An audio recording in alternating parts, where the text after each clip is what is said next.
Assalamualaikum warahmatullahi wabarakatuh. Saya Salsabila Hasna dari kelas K Prodi Ilmu Komunikasi ingin menjelaskan tentang sistem perwakilan di Indonesia. Mata kuliah Sistem Politik Indonesia. Indonesia merupakan negara yang menganut sistem demokrasi. Seperti yang kita ketahui bahwa saat berbicara tentang demokrasi dalam perpolitikan modern, mau tidak mau harus berbicara tentang sistem perwakilan. Dalam negara demokrasi, sistem perwakilan rakyat merupakan salah satu instrumen penting di mana masyarakatnya diberikan kewenangan untuk memilih wakil-wakil mereka di parlemen untuk menyuarakan apa saja yang menjadi keinginan atau kepentingan mereka. Di negara-negara yang demokrasi pemilu atau pemilihan umum adalah cara masyarakat untuk menentukan wakil-wakil mereka di jajaran eksekutif maupun legislatif.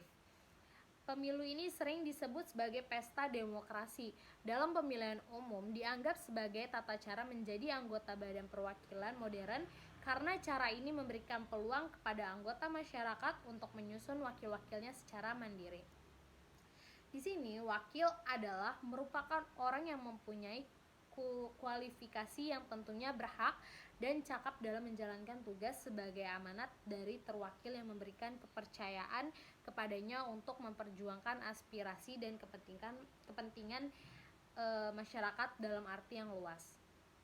Sedangkan yang terwakil adalah masyarakat terkelompok atas tradisi, kedaerahan, ras dan bahasa, agama, mata pencarian, konstituennya. Jadi perwakilan politik dapat didefinisikan sebagai pelimpahan sementara atas kewenangan politik warga negara kepada sekelompok orang yang mereka pilih secara bebas untuk menyelenggarakan kepentingan-kepentingan rakyat yang secara jelas dirumuskan. Orang yang mereka pilih secara bebas untuk menyelenggarakan kepentingan-kepentingan rakyat yang secara jelas dirumuskan. Apabila seseorang duduk dalam lembaga perwakilan melalui pemilihan umum, maka perwakilannya disebut perwakilan politik atau political representation. Apapun tugasnya dalam masyarakat, kalau yang bersangkutan menjadi anggota lembaga perwakilan melalui pemilihan umum, tetap disebut perwakilan politik. Umumnya perwakilan semacam ini punya kelemahan karena yang terpilih biasanya adalah orang yang populer karena reputasi politiknya, tetapi belum tentu menguasai bidang-bidang teknis pemerintahan, perundang-undangan, ekonomi, dan lain-lainnya. Sedangkan para ahli sulit terpilih melalui perwakilan politik ini, apalagi kalau pemilihan umumnya memakai sistem pemilihan distrik.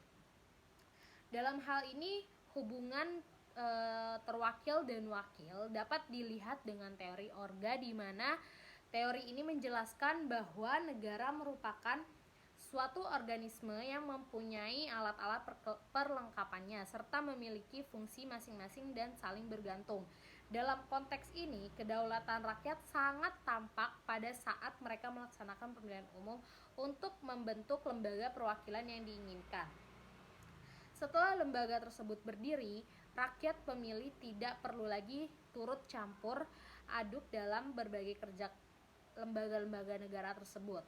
Dengan demikian, maka setelah rakyat memilih lembaga perwakilan, mereka tidak perlu lagi mencampuri lembaga perwakilan tersebut dan lembaga ini bebas menjalankan fungsinya sesuai dengan kewenangan yang diberikan oleh Undang-Undang Dasar. Sejak masa reformasi, Indonesia tidak lagi menempatkan MPR sebagai lembaga tertinggi negara, sehingga semua lembaga negara seperti MPR, DPR, DPD, BPK, MK, MA, KY, dan DPA sederajat kedudukannya atau horizontal dalam struktur ketatanegaraan sehingga satu sama lain bisa saling mengawasi. Sekian dari saya, kurang lebihnya mohon maaf apabila ada salah-salah kata. Wassalamualaikum warahmatullahi wabarakatuh.